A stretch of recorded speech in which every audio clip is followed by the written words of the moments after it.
Ladies and gentlemen, welcome aboard the Wright Flyer. I'm Randy Wright, and I'll be your captain on this solo flight special edition of our state-of-the-art radio program. Folks, this will be the final boarding call, so if you please, claim your seats, fasten your seatbelts, kick back, relax, and enjoy the show, while I go ahead and delve into the pre-flight checklist, as there really is a lot of news and information to get to before I may fully indulge you with your in-flight entertainment. One of the things we've always discussed is the popular sovereignty of the American people. It's a quintessential part of being an American citizen and has its roots in the birth of our republic. It's an amazing thing when you stop and think about it, because our founding fathers were well ahead of their time in understanding the way that sovereignty was actually meant to work. It was a liberating sort of thing that they created, in which the entire notion of sovereignty would be forever changed.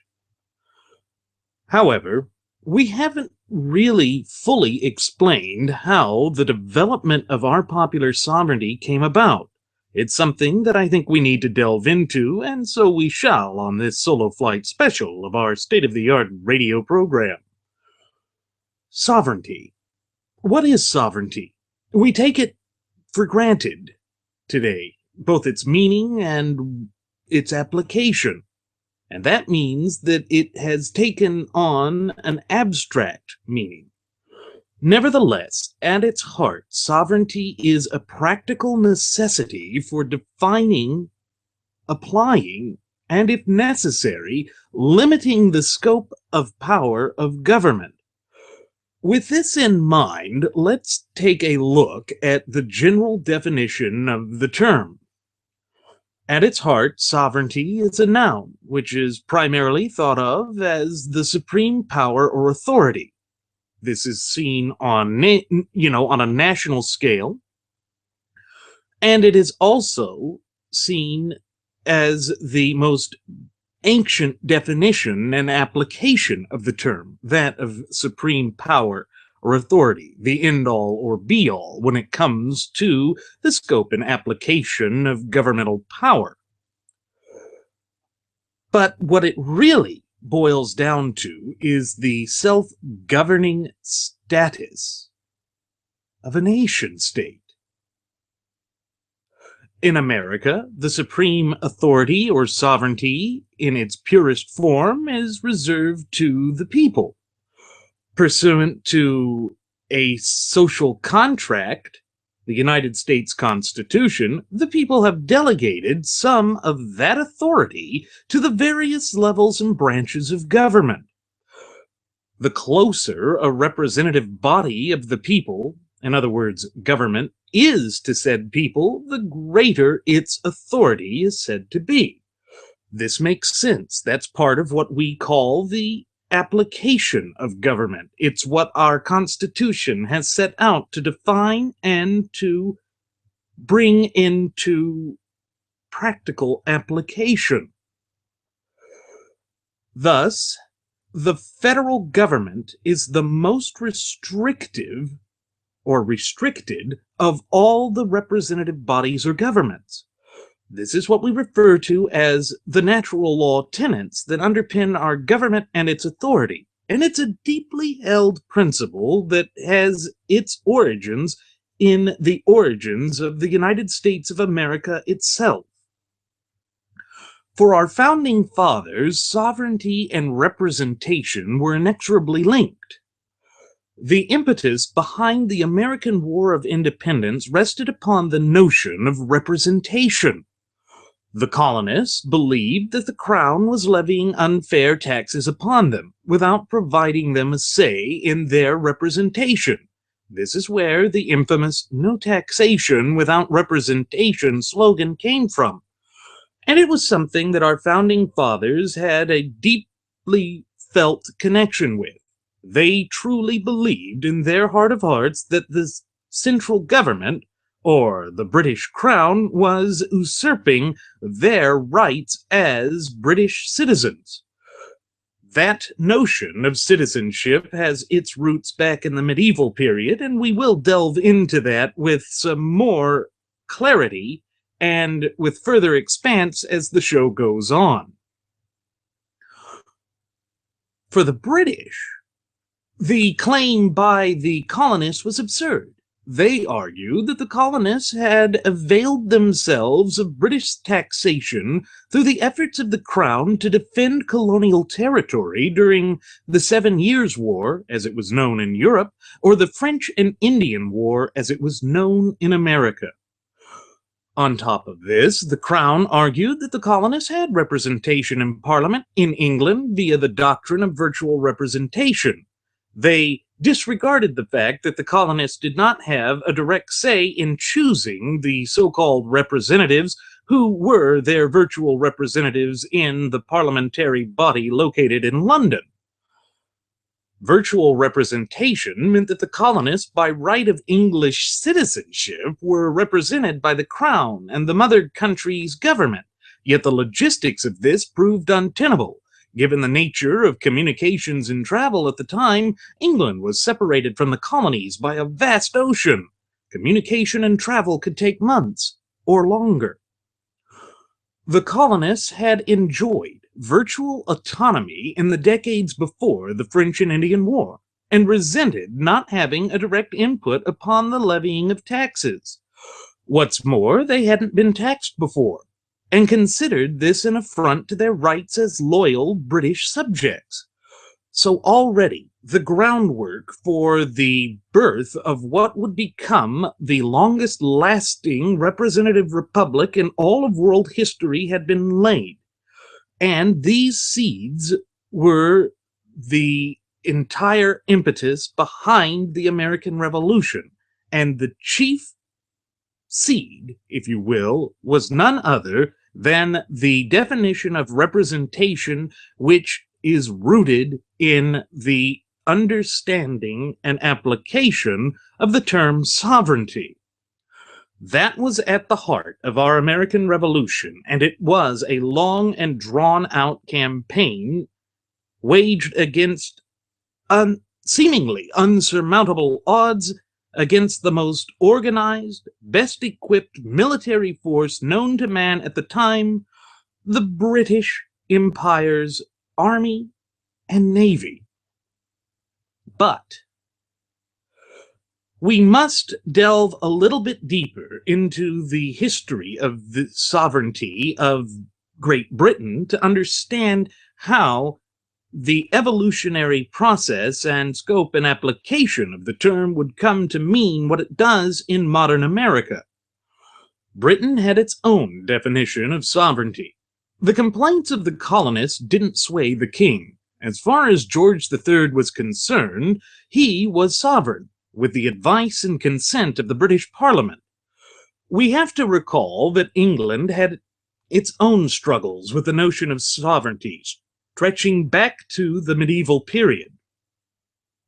After the invasion of William the Conqueror in 1066, Norman kings and nobles established a new legal system in England. This comprised of a series of filial vows made by the nobles to the king in exchange for military service, land grants, and loyalty. It was essentially a pecking order or a caste system. We refer to this system as feudalism, and it has its roots in the collapse of the Roman Empire, when the various barbarian states or Germanic tribes sought to dominate the European continent. They developed a sense of tribalism because they were, in effect, Germanic tribes, and they worked off of a system where the king would be considered the chief among equal nobles. That was the groundwork for which feudalism would eventually develop as the kings began to diverge from the tribal view to a national view. Feudalism was basically a caste system. Loyalty was meant to be absolute, at least in theory, but was far from it in practice. The landed elite, commonly referred to in England as the baron class or the baronage, saw the king in much the same way that they had in their ancestral home of Normandy, France. Again, this notion of tribalism comes to the surface. In other words, they saw the king as a chief among equals. The king, on the other hand, once his power was secured, began to view himself as an absolute power. To him, sovereign power or sovereignty was ordained by God, and he was subject only to the whims of God. Now, there is a caveat to this, in that the Catholic Church, which was all-powerful at the time, believed this applied to the Pope. Thus, the earliest sovereigns were anointed or approved by the Pope, who was considered God's vicar on earth, and through the apostolic lineage of Peter, was seen as being God's ultimate representative on earth. Of course, this would lead to clashes between the growing monarchies throughout the European continent and the Holy See in Rome. Nevertheless, we see that the tensions were creating the first understandings of sovereignty. Thus, while the earliest sovereigns were anointed or approved by the Pope, that power would diminish throughout the Middle Ages. In most of Europe, the kings managed to assume absolute authority. Thus, the king was the state, and the state was the king. This was almost as much power as wielded by the Roman Empire and the emperors within that empire. It was a drastic approach to power in which the king had almost supreme authority. However, unlike the Roman emperors, the kings did not exert direct authority over the religious body of law. In other words, each state had its own official religion, and of course, at that time, given the homogeneous nature of Christendom, that official state religion was the Catholic Church. England started off in this same manner, but after the barons had been taxed heavily to support King John's seemingly endless conflicts, they decided to return the status of the king to chief among equals. In a sense, what they were attempting to do was to recapture the ancient Anglo-Saxon approach of a tribal form of kingship, something in which the king would have to rule with the consent of the baronage. And we see that they attempted to bring this metamorphosis about in 1215 with the drafting and signing of the Magna Carta, which is Latin for the Great Charter.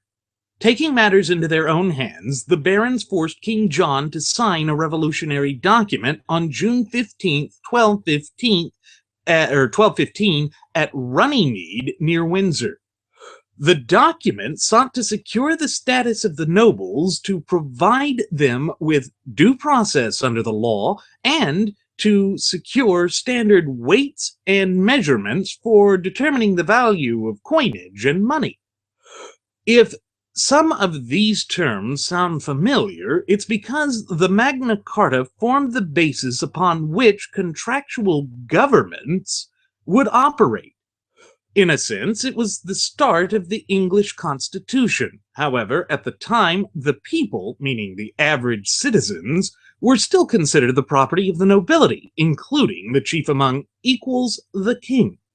This was the standard application of power that had existed since the time of the Anglo-Saxon chieftains who started to refer to themselves as king.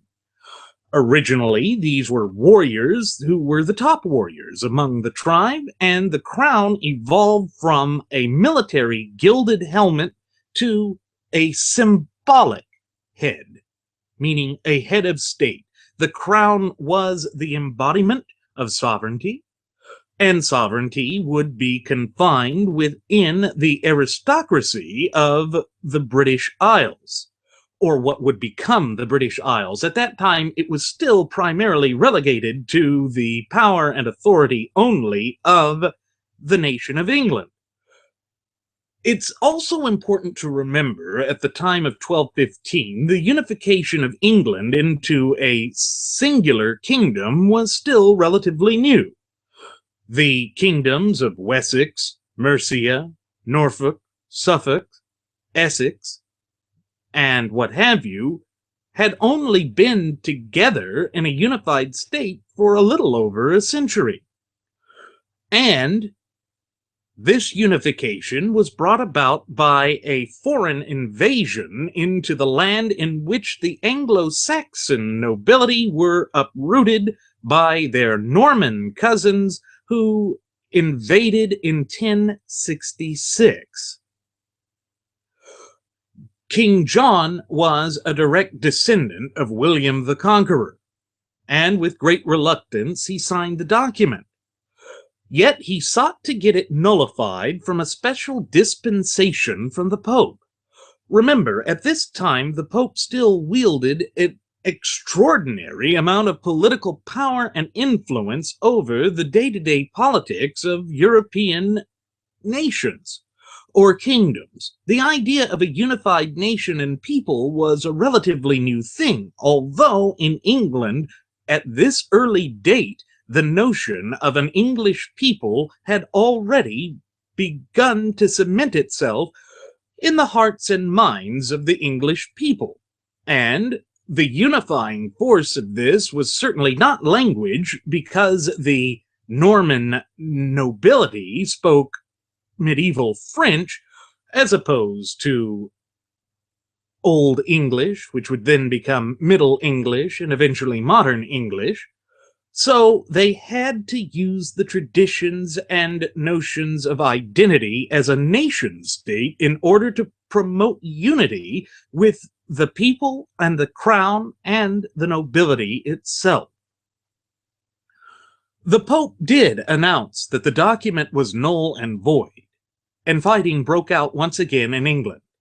Upon the sudden death of John, the nobility placed his son, Henry III, on the throne in October of 1216. So this was just barely a year after they had forced John to capitulate and sign the Magna Carta. Now, the Magna Carta is very unique in that it also created the notion of consent of the governed. While at that time it was still limited to the baronage and not extended to the average ordinary British subject or citizen, it was a step towards the natural evolution that would lead to the notion of sovereignty that our founding fathers adopted with the ratification of our Constitution. In that sense, it could be said that the Magna Carta, or the Great Charter, was the prototype for constitutional government.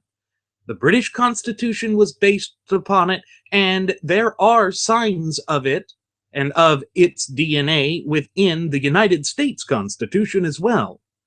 Therefore, it is the progenitor of the sort of government that we have come to take for granted here in the United States, although this was its primeval form, and it was primitive in comparison to the types of fundamental and inalienable rights that are enjoyed and exercised by the popular sovereigns of the United States today. Nevertheless, we see that it was, at that time, something that was revolutionary in and of itself. Henry III was only 9 years old at the time, and he was forced to accept the terms and conditions of Magna Carta. This was probably done by the regents who were ruling in his stead, who happened to be made up of the baron class. Of course, the baronage were interested in maintaining their stronghold on their own wealth and power, and they didn't like the thought of a king thumbing his nose at their power. Of course, this would eventually fall apart with the rise of Richard II, who believed himself to be second only to God, After having put down the peasants' revolt early in his reign, because, like that of his predecessor in Henry III, he was a boy king and had to face the anger of the peasants who wanted to see some of the power of Magna Carta extended to themselves. This was the beginning of the doctrine of popular sovereignty, although, again, it still made the people subject to the whims of the crown. It was beginning to spread away from the aristocracy, and with this need for national unity was beginning to be applied to the people themselves, although it would certainly not be satisfactory to the mindset of our founding fathers, and certainly not to modern American citizens. We would find this to be a tyrannical and despotic system that does not afford us our fundamental and inalienable rights, and thereby would be a dreary place to live. Nevertheless, this is the foundations upon which our system of polity in the United States would develop. These fights, as I said, would continue until the War of the Roses, which started with Richard II and ended with the ascension of Henry VII in 1485. With the start of the Tudor dynasty, the Magna Carta and the Parliament which it created were a central part of sovereignty. Unlike anywhere else in Europe, if the king wanted to levy new taxes in order to support one of his foreign engagements or wars, he would have to seek permission from the baronage via Parliament. Thus, the House of Lords was the first representative body that had been created. This was different than what was seen in absolutist states like France, or in the Holy Roman Empire that still, at least symbolically, held on to power. Again, at this time, the church was still seen as a pivotal figurehead that could control the anointment or the coronation of kings, and were considered, albeit much less so than before, as kingmakers. Nevertheless, we see that this progression of sovereignty was continuing to evolve and develop throughout English history. The major difference that we see in England from those of other European nations is that sovereignty had transformed from king to king with consent of Parliament. From this, we see the beginnings of what would inspire the notions of popular sovereignty by our founding fathers some 3 centuries later. This is not something that can be taken for granted. It is an evolution of the natural law process, which is a quintessential part of our system of polity today. Although the federal government of modern times does not follow exactly the plan or path that was initially created by our Constitution, it is still the longest running, uninterrupted, contractual form of government known to world history.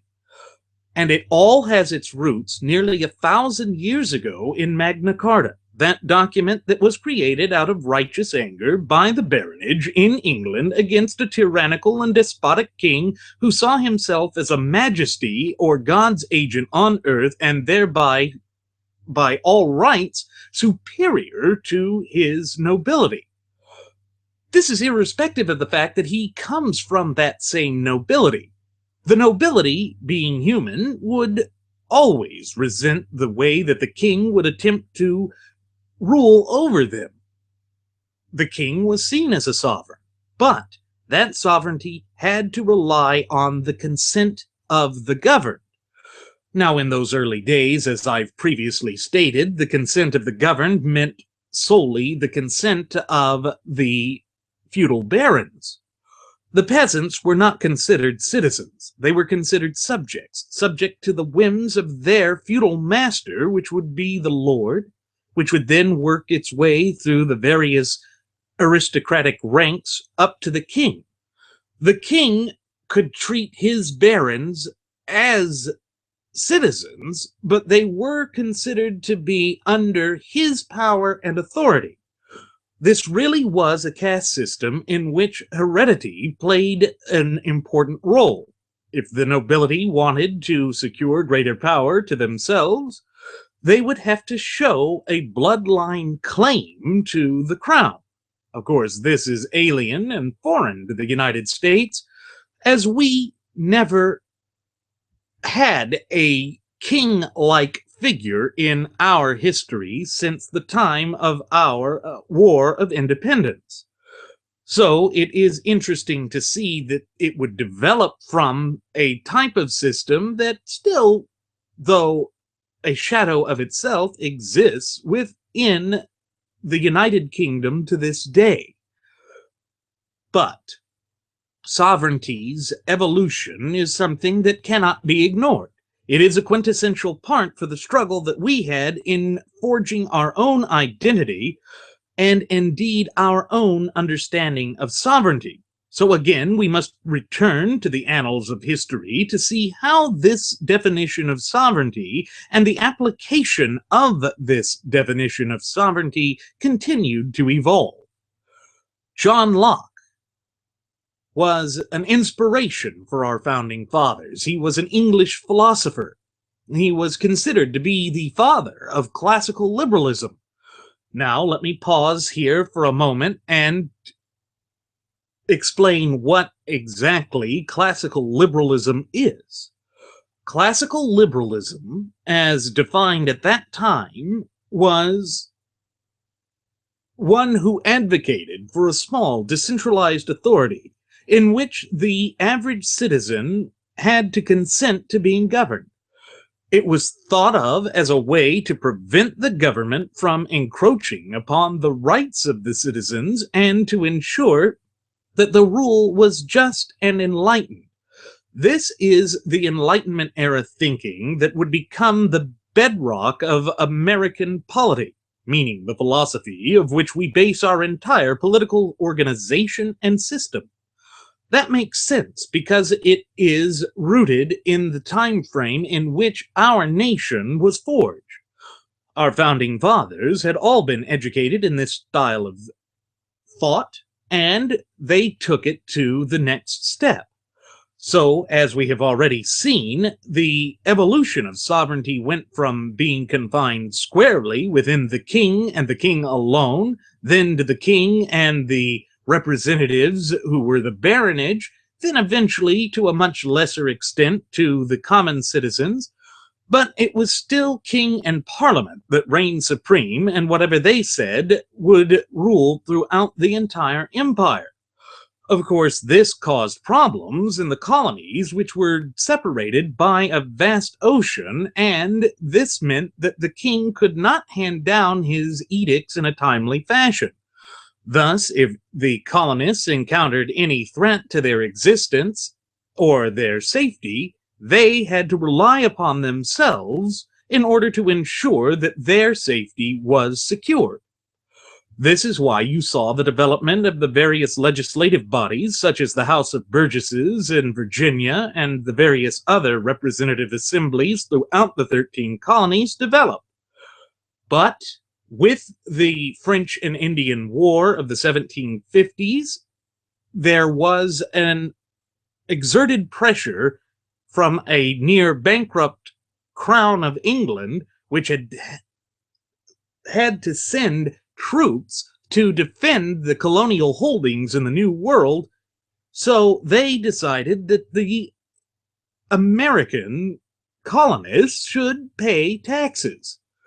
Now, once again, given the nature of communication at the time and the perils of traveling across the Atlantic between what would become the United States and the Kingdom of Great Britain, the colonists had never been taxed before. This was new to them. It was something they did not approve of. It was something that did not fit into their definition and understanding of popular sovereignty, although popular sovereignty was in its infancy at the time.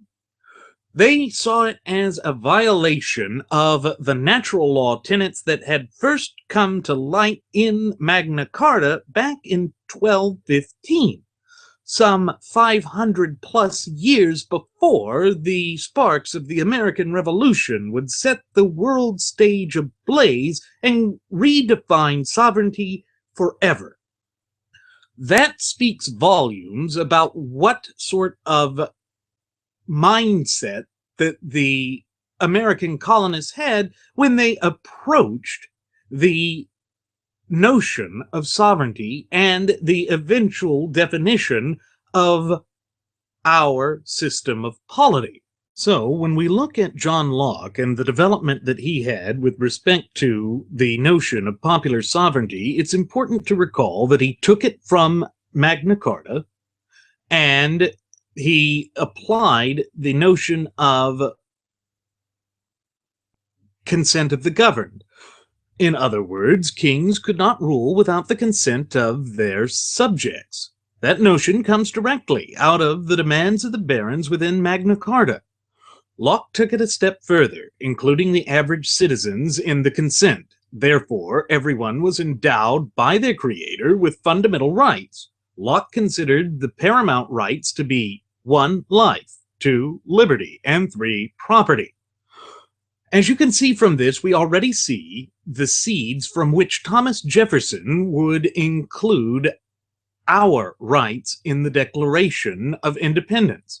Remember, he said first and foremost that chief among the certain truths we hold to be self-evident is that there are certain fundamental and inalienable rights, and that chief among those are life, liberty, and the pursuit of happiness. Right there you see the influence of John Locke and the evolution of constitutional theory from Magna Carta being applied by the American colonists who were seeking their independence. The idea that they would come together like that is not foreign to the British way of thinking. After all, in England, the barons back in 1215 had come together to redress their grievances to King John, who was acting as a stubborn, petulant child and believed that he and he alone possessed the sole right of authority or sovereignty. So again, the absolute power notion of sovereignty was beginning to change from that of the king and aristocracy alone to that of the popular sovereigns, meaning we the people. In fact, that is why you see in the later United States Constitution that the first lines of the preamble start with the words, "we the people." That was ordaining the sovereignty of the people, presenting it to the world to let them know that a new type of sovereignty was being expounded upon and would take the world by storm, which it did. The notions of sovereignty that were set in the American Revolution would come to dominate the way that modern thought applies to sovereignty. Even in England, there are elements of our version of sovereignty which is embraced by their parliamentary system. Though theirs is more of a direct democracy than ours, as our founding fathers had created a representative republic which respects the rights and sovereignty of citizens in an individual capacity, it nevertheless shows the reflection of the evolution of the doctrine which occurred in the United States. It was born out of this long, drawn-out struggle that started in 1215 and continued to evolve throughout the history of England, ultimately coming to its purest form in our shared Constitution. So, this identity or definition of sovereignty was again further stressed in the Articles of Confederation.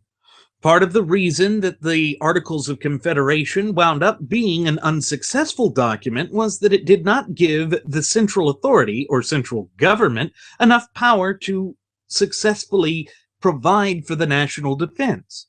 In other words, the founding fathers' inherent distrust of a central authority because if you recall, they had fought a long, costly war against the central authority of the British Crown, had led them to create a central authority that was an authority in name only. Again, it came back down to this idea of consent of the governed, and they wanted to ensure that the central government, or what would become the federal government, would not possess so much power that it could, with carte blanche, encroach upon and abridge the fundamental and unalienable rights of the popular sovereigns. This was seen in the notions that George Mason had brought to the Constitutional Convention, which I'll get into in further detail a little bit later in the program.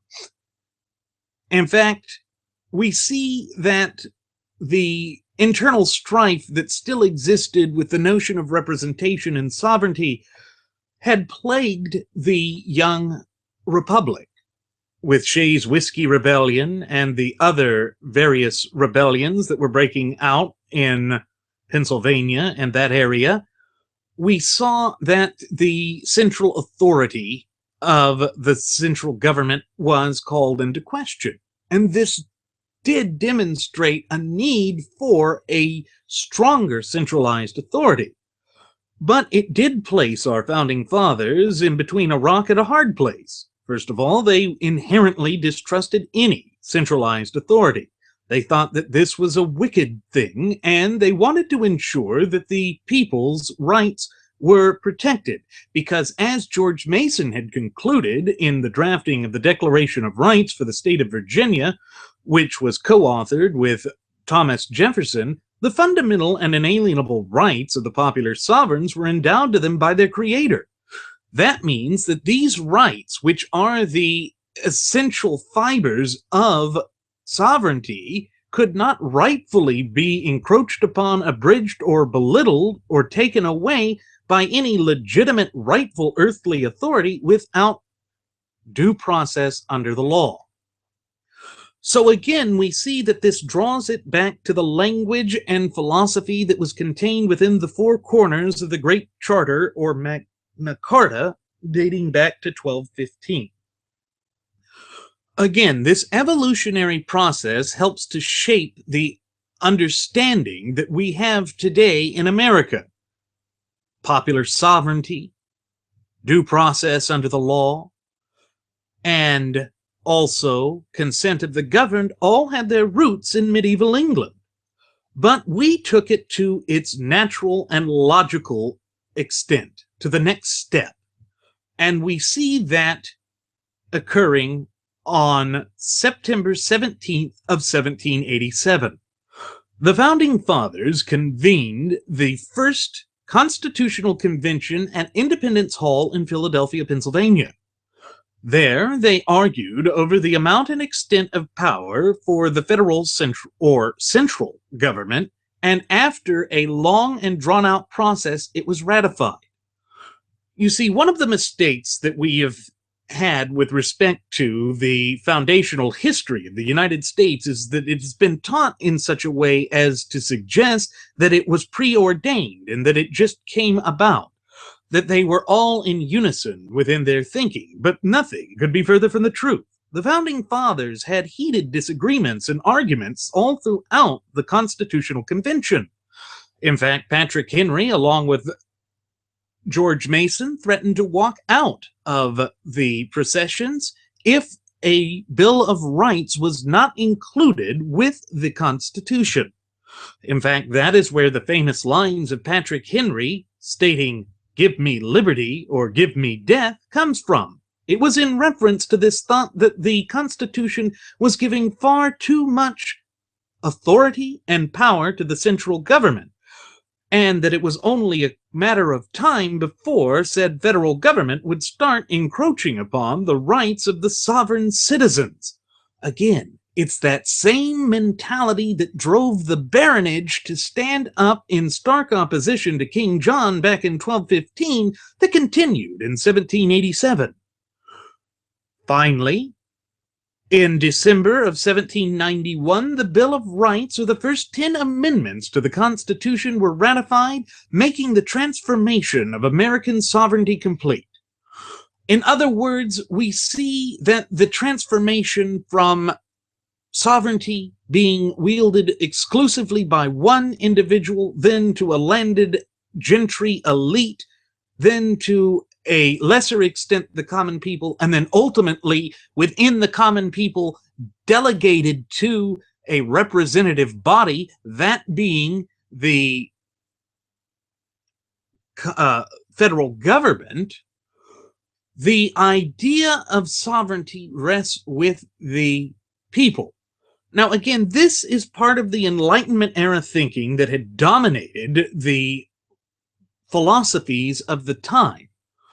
The whole notion of popular sovereignty arose out of that movement, thinking that the form of government confined in the sovereignty of a king was wicked. In fact, Thomas Paine, one of the most outspoken voices amongst our founding fathers, went so far as to claim in a pamphlet that no more wicked form of government had been devised by the hands of man than that of monarchy. So already the seeds were planted, and the experiment that would become our representative republic had been laid forth for the world to see. Of course, the aristocracies of the world scoffed at this, but the people of the world saw it as an opportunity to redefine sovereignty. This is why you saw the French Revolution break out. It was originally modeled off of the ideas that were first brought to the center of attention by our War of Independence here in the United States. Nevertheless, it was allowed to be corrupted by blind fury and rage, so that the flames of revolution turned upon itself and made a nightmare out of the noble dreams that started their quest for liberty, equality, and fraternity. That was the linchpin that they took from our own revolution. But it was a different approach. And it was an approach that worried the founding fathers, because the type of mentality that you saw espoused by the sans-culottes that would eventually put in the anti-capital punishment attorney Robespierre at the head of the French government, and that would unleash the terror. He would give up all of his points of view, all of his deeply held principles and convictions in order to secure power. It bred a sense of paranoia that existed throughout the ruling class in France, and prolonged poverty and misery for the French people. In a sense, it was even worse than the autocratic and absolutist Capetian monarchy that was overthrown and decapitated by the new French Republic. In that sense, the French Republic had taken the ideals of the American Revolution and perverted them into a type of autocracy that was wielded by the hands of a few in a tyrannical and despotic fashion. It made a mockery of the notion of consent of the governed. But that was the way things played out in Europe, and especially in a nation that went directly from an absolutist system to a supposed representative republic. It was a dangerous jump, a stretch that was a bit too far for the minds of the ruling class. They were seduced by the trappings of power and of wealth and luxury. That is the way that governments work. And we're starting to see that occur in modern times here in the United States, particularly under these disastrous 2 terms of the Barack Hussein Obama regime. The will, hopes, dreams, and aspirations of the American people have been ignored. That has led to French Revolution-style anger. But again, it must all be kept in mind and examined and evaluated through the lens of the evolutional understanding of sovereignty as through the constitutional framework that started back in 1215 with Magna Carta. Runnymede would become the precursor for Philadelphia, and through that we would see the longest lasting representative republic and the longest contiguous constitution in all of world history come to fruition. And it all had its roots back in the time of medieval England. I like to think of this as a natural progress, a development of the natural law, feeling itself out and defining itself through the human condition. That is the way that the Enlightenment era certainly looked upon it, and that explains why the Founding Fathers also included Article 5 in our Constitution. That was to allow the Constitution to be able to adapt to circumstances as they changed on the ground. It was a new form of government, a truly revolutionary approach that spoke volumes as to the infinite wisdom and foresight that our Founding Fathers had with respect to the proper scope and application of a free government. Again, it was all born from this incremental step towards sovereignty as we understand it today. So how has sovereignty transformed? Well, with the ratification of the United States Constitution, sovereignty was forever transformed. Unlike their European predecessors, the United States never had a king. Well, they did as colonists, but there was a chief among equals that was brought forth and is a continuation of the ideals that were first penned in Magna Carta. But it was not based on heredity. Rather, the people would elect delegates to vote for the president in the Electoral College. Therefore, the United States became a representative republic with democratic elections. It's the basis upon which we make the determination of who is best suited to lead the country, but such leadership must be, by its nature, limited. And it can only be considered valid with the consent of the popular sovereigns, we the people. What's more, the chief executive's term of office is limited. Now, granted, that was not originally part of the Constitution. That was an amendment that was brought in after FDR abused the power of the presidency and refused to live by the precedents that had been set by our father, George Washington, which was 2 terms. That is now what the Constitution says, but it did not at that time. Nevertheless, we have this limited term of scope, and the president can be removed via the impeachment and removal process for high crimes and misdemeanors. This, too, is a continuation of the spirit that brought forth the barons together on the field of Runnymede to have King John sign the Great Charter or Magna Carta. So we see that this yearning to be free and the natural law tenets are truly timeless, because they stretch back to antiquity itself and continue to be written on the hearts of every man and woman who is an American citizen. This natural progression of things makes sense. It goes to reason. And that is why our Founding Fathers devoted so much time and effort to ensuring that the Constitution was drafted and ratified in the way that it was. And we see that they did not do it in a selfish fashion, because if you recall the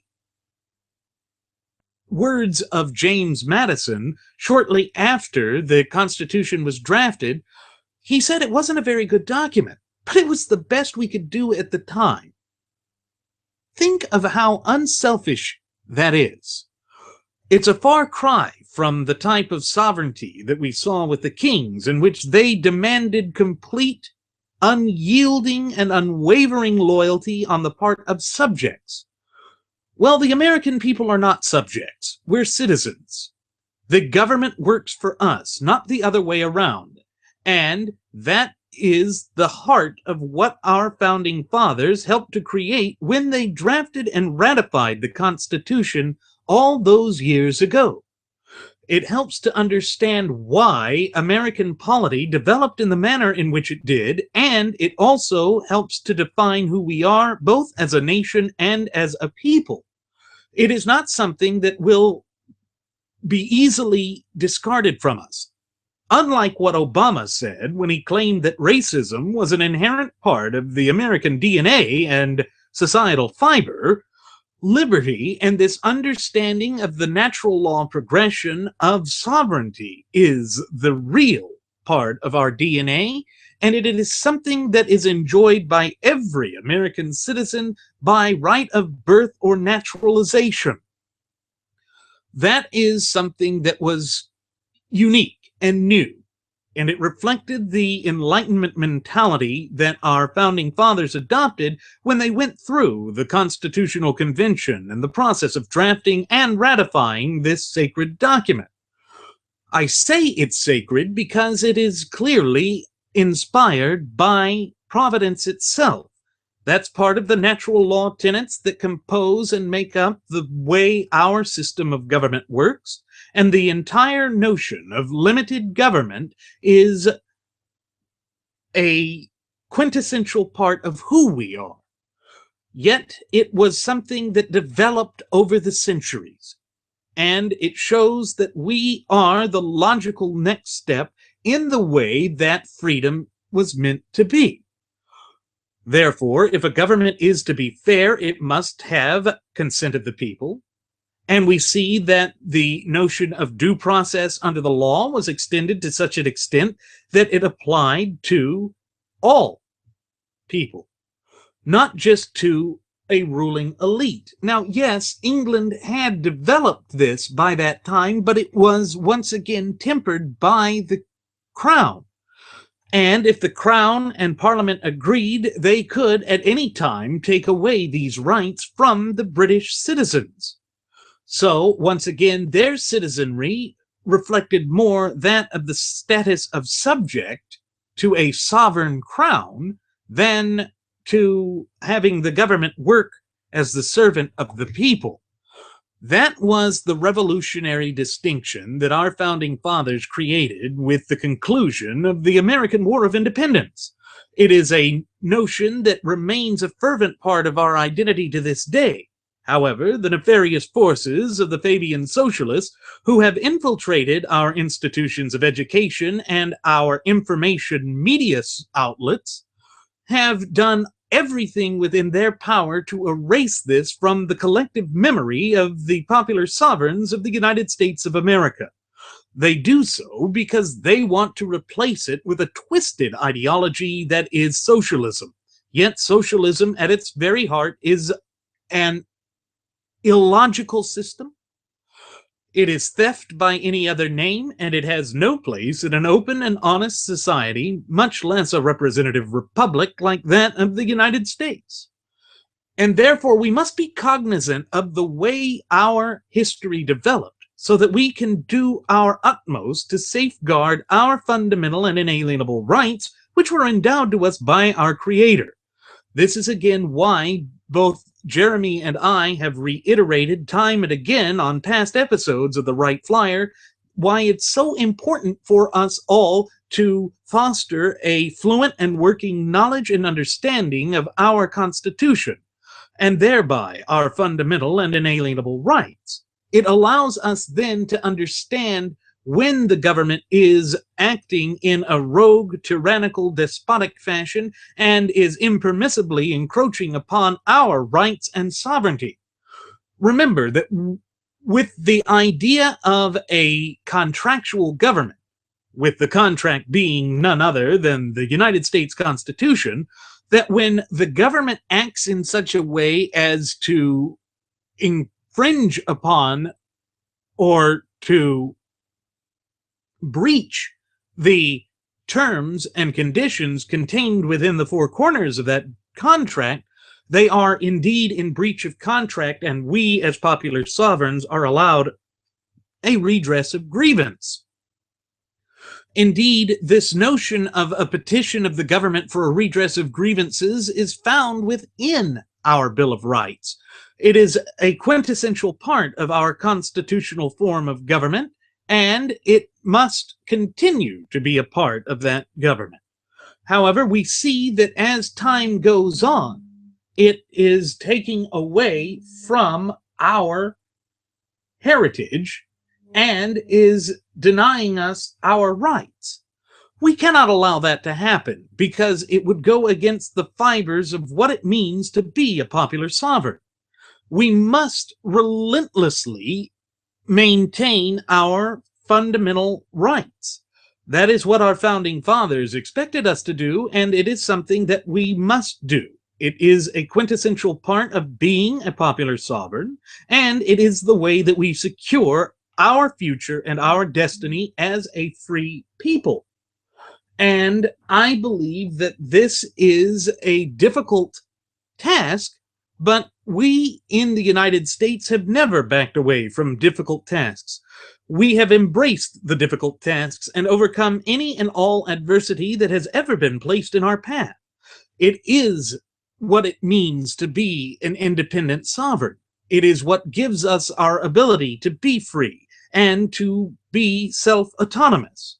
Remember that at the root of sovereignty is the notion of supreme authority, and the way that our founding fathers had devised this great representative republic of ours, that supreme authority rests squarely on the shoulders of we the people.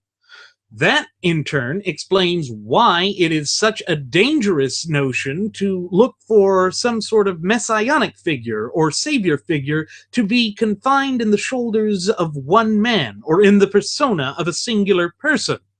Think of the way Donald Trump is. That is quintessentially opposed to the notions of sovereignty and independence and the consent of the governed as is understood by our constitutional framework.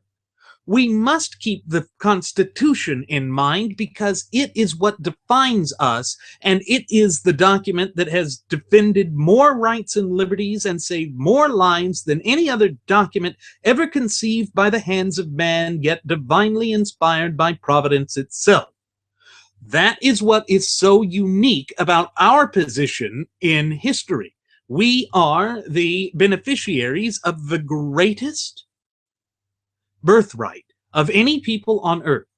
And that birthright is this great contractual document that defines our liberty and defines the proper scope and application of government and mandates that the governmental officials adhere to that.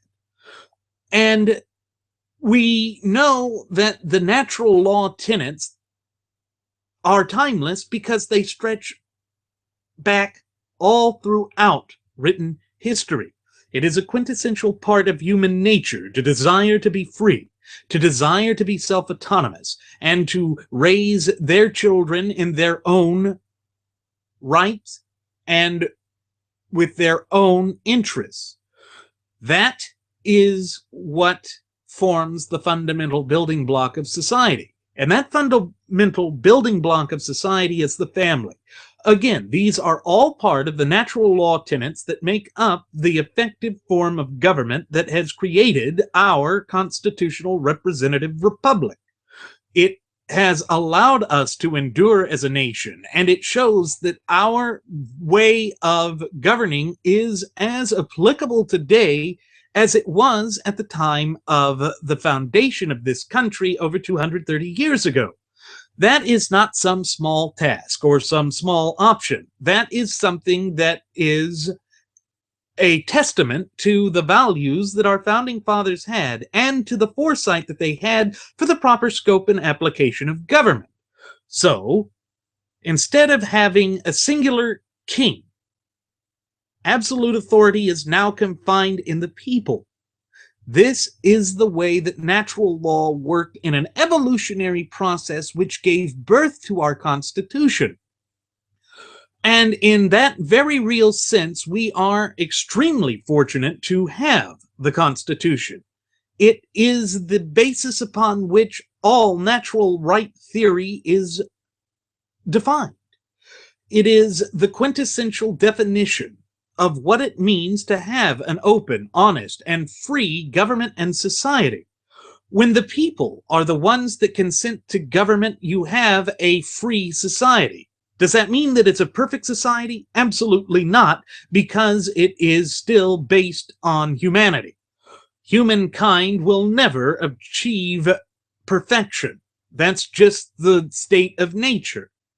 That is also expected from natural law. Nevertheless, it does not mean that we should not strive to achieve perfection, that we shouldn't work to improve ourselves at every given opportunity. In so doing, we help secure liberty and freedom for the up-and-coming generations, and indeed even for those generations which have yet to be born. This is the notion and the duties and the obligations and responsibilities that attach to being able to exercise and fully enjoy our fundamental and inalienable rights. That is what our founding fathers would expect of us, and it is something that we should continue to strive for. And it will speak to great importance of having an influence on this 2016 presidential election cycle. And I will expound upon that as the show goes on. Even after the ratification of the Constitution, we see that there is still a central question that is paramount within modern American polity. Yet this question is one that has been with us since the inception of our nation over 230 years ago. That question is the proper application and amount of authority that the government may wield. Through the preamble to the United States Constitution, we see it starts with the pronouncement of popular sovereignty. The Founding Fathers understood, however, that human nature would drive those with a taste of power to corruption and despotism. This concern was shown in the fierce battles that were waged by the Federalists and Anti-Federalists throughout the convention process. Remember that the Federalists did not believe that the Constitution needed to have a written Bill of Rights. They thought that the Constitution itself was self-explanatory, and therefore was enough in and of itself to protect the rights of the popular sovereigns. The Anti-Federalists, on the other hand, felt that the Constitution was conveying too much power to the central government, and they worried that the central government would take away from the ability of the states to have a say. Remember, at that time, the idea was that the states would be quasi-sovereigns and share with the federal government power. That is still the way that it's supposed to be. However, the way in which the government has been carrying out its authority is contradictory to the outset of our Constitution and the original form of application that our Founding Fathers expected with respect to that glorious document. This concern continued as the Anti-Federalists believed that the Constitution was handing too much power to the federal government and thereby demanded that a written Bill of Rights be included to ensure that the federal government could not encroach upon the fundamental and unalienable rights of the popular sovereigns. This is why you find the Second Amendment within the Bill of Rights. It's a safeguard against government becoming rogue and tyrannical. Despite the enormous efforts of the Founding Fathers, 230 years later, we find that the question of the proper scope and application of the federal government takes center stage yet again. Barack Obama has flung the nation into the midst of a constitutional crisis. Worse still, the opposition party has done absolutely nothing to prevent his unprecedented power grab. The conflict makes the 2016 presidential election so contentious. It is rooted in this question that has been with us since the inception of our country and shows no sign of abating any time in the foreseeable future. The popular sovereigns understand the extent of the danger presented by this unlawful power grab by the executive. They have witnessed their traditions and institutions come under an orchestrated and incessant assault. Think of the attack on the institution of marriage and the freedom of religion under Obamacare. This threatens the very consent of the governed, which has been the evolutionary heart of constitutional government since Magna Carta in 1215. With the threat that is posed to our Constitution and our very way of life being challenged, the importance of returning government to strict adherence to our Constitution is more important now than ever. Unfortunately, we see the wave of anger felt by the American people has turned itself from righteous indignation into blind fury. Their emotions cloud their judgment and prevent them from seeing that we do have a candidate who has stood up to those forces which have placed our Constitution in direct jeopardy. It's not the Constitution that has failed, but the people and their representatives. We have not been proactive in maintaining and safeguarding our fundamental rights as our founding fathers expected us to. When considered in conjunction with the forceful takeover of education and the information media outlets by the Fabian socialists, the people want to see the entire thing burn. Donald Trump appeals to that anger, but he has no solutions. This arousal of blind fury has allowed for an unprecedented candidate, a dark horse, for lack of a better term, to rise to the surface.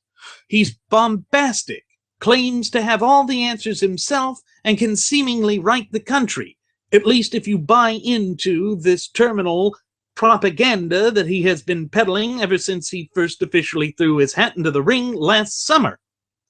The problem with this is that it's threatening to return us to a form of absolutism which not only our founding fathers rejected, but the baronage of England rejected back in 1215.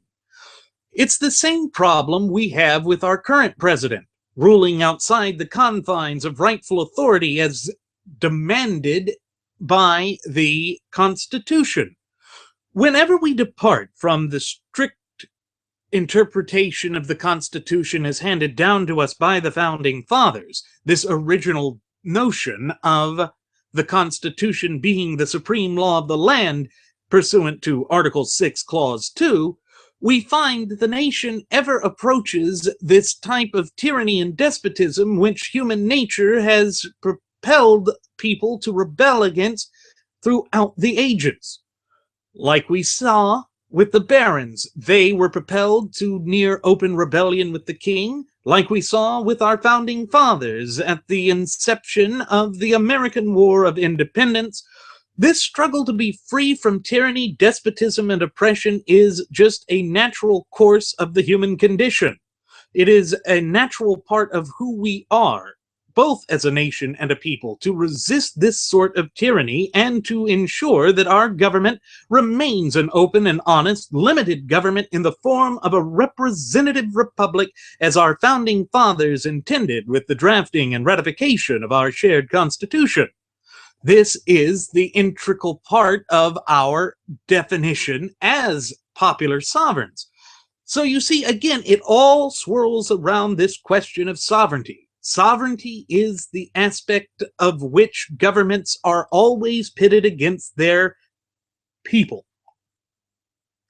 In our case, it is a delegated authority that has been handed to the government, which is supposed to serve as a servant of the people. But it's been connivingly flipped by these self-aggrandizing politicians that are in it for themselves.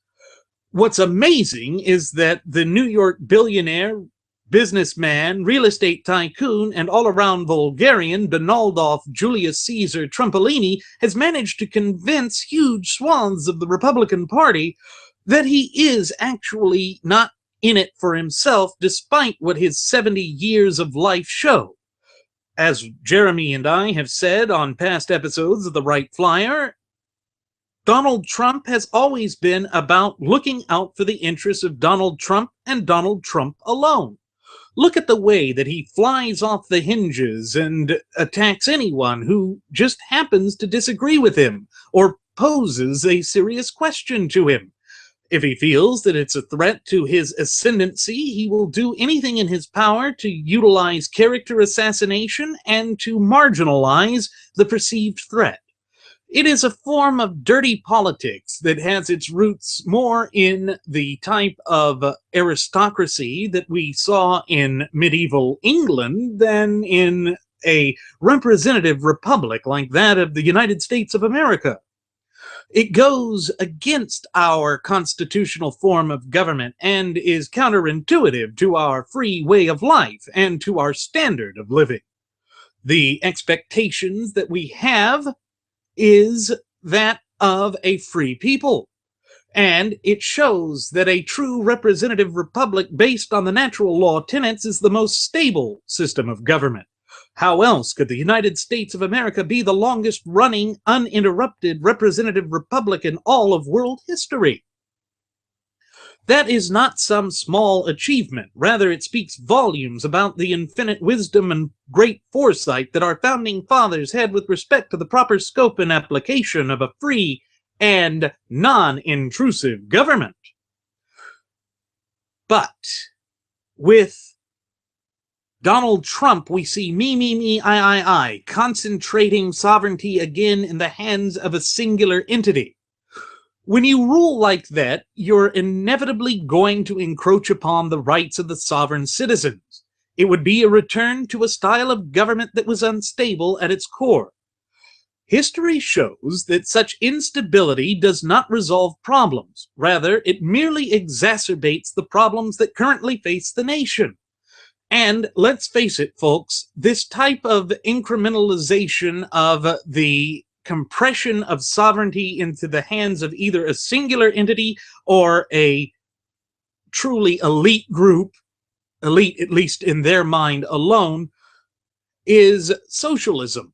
And socialism, according to Alexander de Tocqueville, is nothing short of a new age feudalism.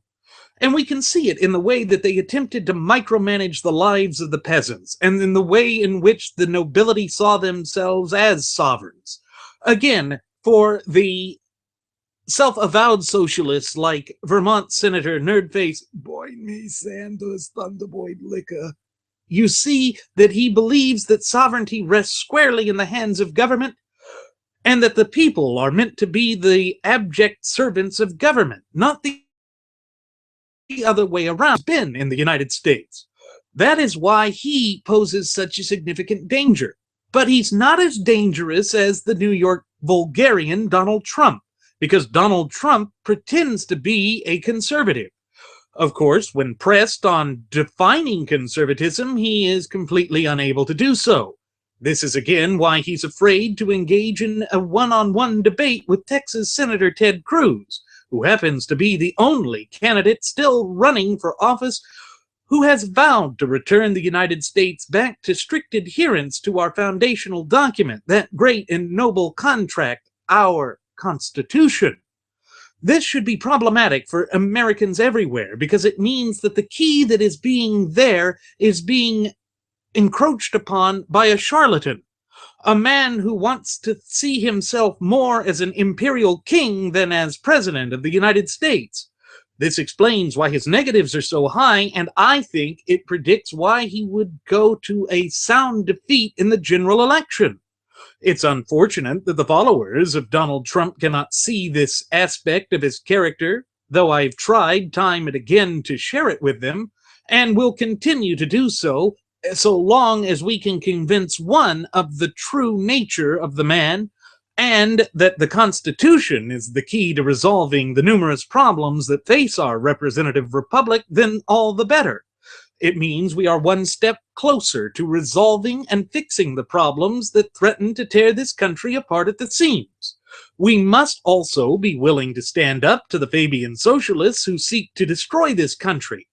But in order to do that, we have to have a leader who will remove the chains and shackles of governmental tyranny and bondage which prohibit the true ultimate wielders of sovereignty, we the people, from carrying out our natural duty and obligation to bring this country back from the brink of ruin. That is what our founding fathers would have expected us to do already. Unfortunately, it has been impeded by the graduates of Pavlov's School of Journalism for the salivating mainstream media, by the historical revisionists that dominate our institutions of education, and by Donald Trump and others. Whether you agree with Donald Trump or not, you must realize that he has driven the entire primary process of our republic into the gutter. He has taken it to a level that is more akin to fighting families in a feudal system than distinguished statesmen vying for an elective office. That is part of the problem that we face as a nation and a people.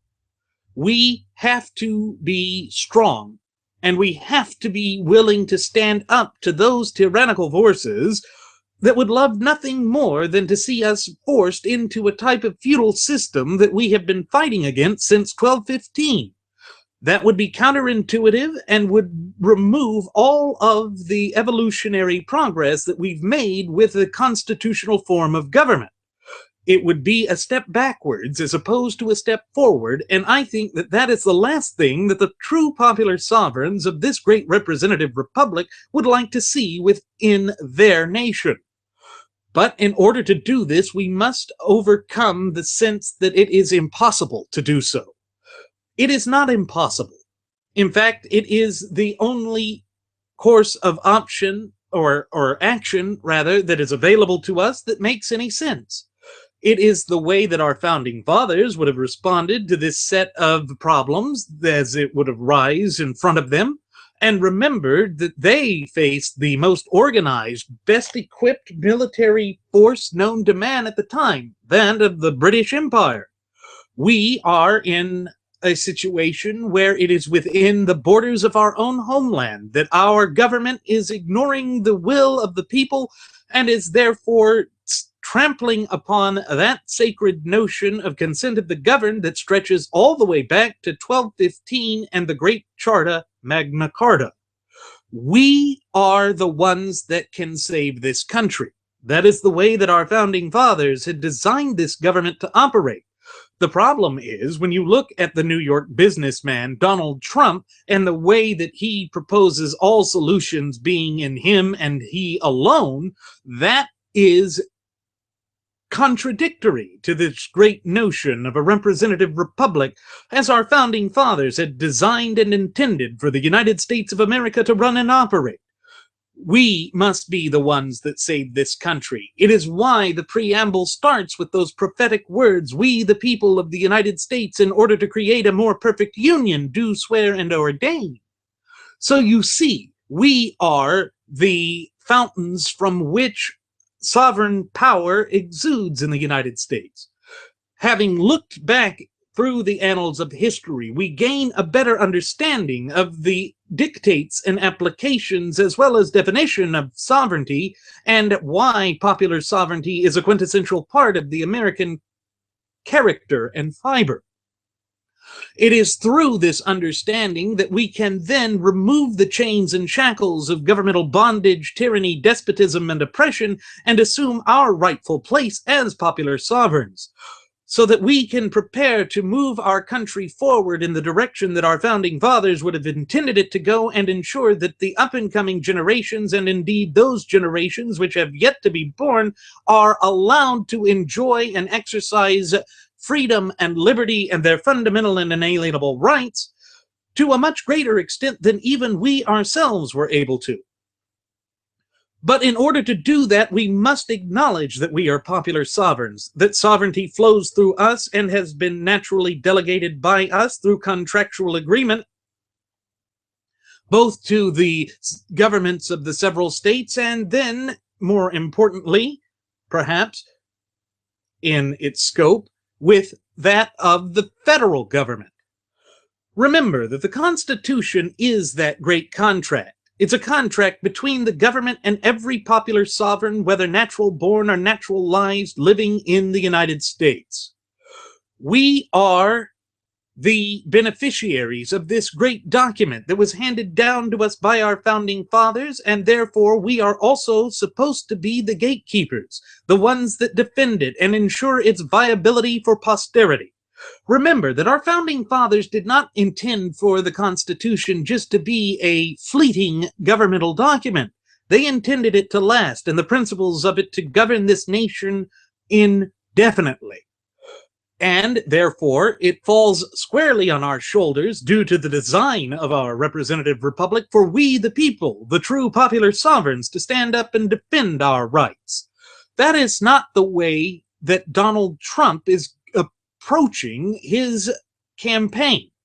It is not the message that he has been reiterating at campaign rally and event after campaign rally and event.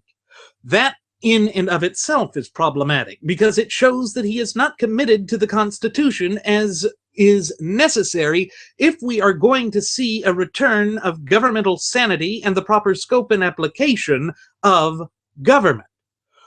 You see, the Constitution is not just a mere contract.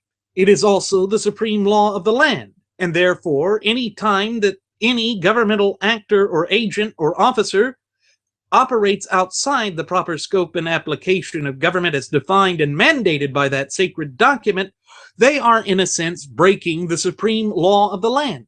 They are encroaching upon our dignity and our rights as popular sovereigns. It is not something that can be swept under the rug, and it can only be fixed by the people, the true sovereigns, coming together and demanding that all levels of government return to strict adherence to the mandates of our Constitution. That is what a truly proactive people would demand, and it is something that we can accomplish so long as we are willing to place a leader into the White House who provides us the keys to unlock the chains and shackles that have been holding us back and impeding our progress for far too long now. Unfortunately, Crew's derangement syndrome, which has been spread by the reckless rhetoric of the Donaldas, has made this task all the more difficult. Nevertheless, I am supremely confident that the United States will come out of this dark time, and that we can preserve our Constitution, and that we will do anything and everything that is necessary to ensure that our representative Republican form of government does not fade into the annals of history, so that the sacrifices of our ancestors were not made in vain, and so that the grand vision that our founding fathers devised over 230 years ago will continue to last into posterity. We must be proactive, and we vigilant in our efforts to ensure that this occurs, because that is our duty and our obligation, as well as our responsibility, which attaches to our fundamental and unalienable rights, which were endowed to us by our Creator. So you see that the natural law tenets and sovereignty are inseparable. The notion of a free, egalitarian government must be rooted in these undeniable truths that have been with us dating back to 1215. We should not allow the struggle to move backwards, because that would go against human nature. It would go against the natural order of things, and thereby the natural law itself. Anything that is contradictory to the natural law is contradictory to freedom. That is just the way that a system of polity works. It is the way of human nature, and it is the way of a republican form of government. Our founding fathers had done a lot of research and had considered the best form of government to create at the time of the American War of Independence, and we were so fortunate that they chose to settle upon a representative republic, one that is guaranteed to be more insightful in protecting the rights of the popular individual sovereigns than any other form of government. This is why it is incorrect to say that the United States is a democracy. Yes, we have democratic elections. Yes, that is a part of our republican system of government. But we are not a democracy, as a democracy is inherently flawed. Democracies only recognize the right of the majority, thereby allowing there to be a tyranny of the majority. Think back again to the prophetic words of Benjamin Franklin when he defined democracy as being a wolf and another wolf and a sheep voting for what's for dinner. You can already imagine what the outcome of such a vote would be. And it means that the wolves would trample upon the rights of the sheep each and every time. That is a perfect alliteration of what a tyranny of the majority is, and how it is detrimental to a truly free, open, and honest society.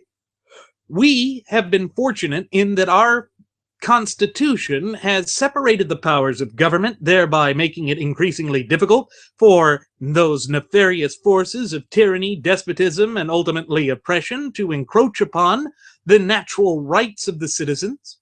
But we also are fortunate in that it provided an avenue in which we could voice our grievances, so that we could go out and proclaim the wicked deeds of government whenever it departed from the strictures and scriptures of our shared Constitution.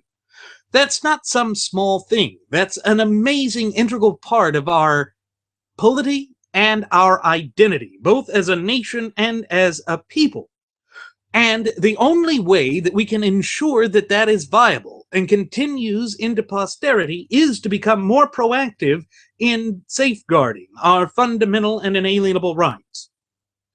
Folks, this is why Jeremy and I go onto the air and speak into our microphones and purvey this message to you. It's to empower you, to give you the tools necessary to foster and develop and encourage a fluent and working knowledge and understanding of our shared Constitution and thereby our fundamental and inalienable rights.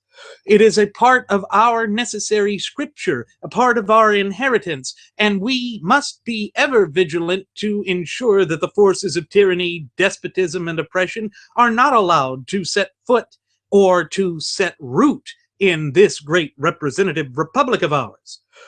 I know it is difficult to do that, especially in a fast-paced modern society and world as that in which we live today. Nevertheless, this is the duty and obligation as well as responsibility that has been placed on our shoulders as our rights have been, as and in our capacity as popular sovereigns. The minute that we forget this, and the minute that we relent or relinquish any of that sovereignty and our right to that sovereignty, is the minute that we cease to exist as an open, honest, free, representative republic. And this is why I find Donald Trump such a dangerous threat. He doesn't speak to any of this. He speaks only of himself. That is frightening. And then when his own former campaign manager or communications director, I forget what Stephanie was, comes out and says that he was never really serious about it, that too speaks volumes about why we should never hand the reins of political power of this great representative republic to a charlatan and a snake oil salesman like the New York billionaire, businessman, real estate tycoon, and all-around vulgarian Donaldolf Julius Caesar Trumpolini. Folks, our freedom and our ability to retain sovereignty depends on our willingness to educate ourselves about what is happening, which is why Jeremy and I say, don't take what we're saying here at face value. Go and look it up for yourself. Find the truth for yourself and empower yourself. You see, knowledge is power, but it is only effectual power. It becomes effective power when you utilize it and understand the scope and power of its application. This is where we are fortunate. In living in this era of modern technology and the internet information revolution that has occurred, it is now easier than ever and takes less time than ever to inform oneself of the truth. And remember that when you look at this, you must do so objectively, because the truth by its nature has no agenda. That is what we are called upon as the great popular sovereigns of this representative republic to do. We must be a virtuous people, and that means we must be a people that are learned about our situation. Learned people are a people that cannot be easily pushed around by a rogue and tyrannical government. A learned people will not easily fall for the trappings of a charlatan, a huckster, and a con artist. But that is the problem that we're facing right now. Some are approaching this with the purpose of a bias, with an agenda, and an agenda alone. That is not what we're doing. Yes, we come out and say up front that we support Texas Senator Ted Cruz for president. But we've also always said that we won't ever tell you how to vote, because we are not of the position, authority, nor of the desire to tell you how to exercise your fundamental and unalienable rights. It's not our place. It would be undignified to do so, and it would be abhorrent to us to do so. But we do ask that you apply the constitutional framework when making your ultimate decision and determination as to who is best qualified to be our next commander-in-chief. That is what makes our nation great, is that we have the power and authority to shape the future and destiny of our country, that we are not beholden to the whims of a king or a tyrant or anyone who would deprive us of our fundamental and inalienable rights. That is the quintessential part of American freedom. It is the bedrock of our government, and it is embodied in the four corners of our shared Constitution. That is why it is important to remember this, and to look at these things, and to understand these things. With that said, it is time for us to begin our descent. I'm going to go ahead and send the flight attendant back for one last round of alcohol. Once again, ladies and gentlemen, I'm your captain, Randy Wright, and I want to thank you for choosing to fly the Wright Flyer. I also invite you at this time to leave any questions, comments, or concerns either here on our YouTube page or on our Google Plus page or our Facebook page, or you can also follow us at Twitter with the Twitter handle @RadioAviationX. That's all one word, folks, @RadioAviationEX. One more time, @RadioAviationEX. And there you'll find our departure board that has the personal accounts of both my first officer, Jeremy Grapington, and myself, and our Cafe Press account, as well as our blogger account. Now, with the Cafe Press account, you can find some trinkets and goodies, including drinking glasses, shirts, hats, apparel, dog apparel, whatever, on that page. Go ahead and check it out and give us a little bit of support so that we can continue to bring you this state-of-the-art radio program. Thank you again for flying the Wright Flyer, folks. We will see you next time. Do take care.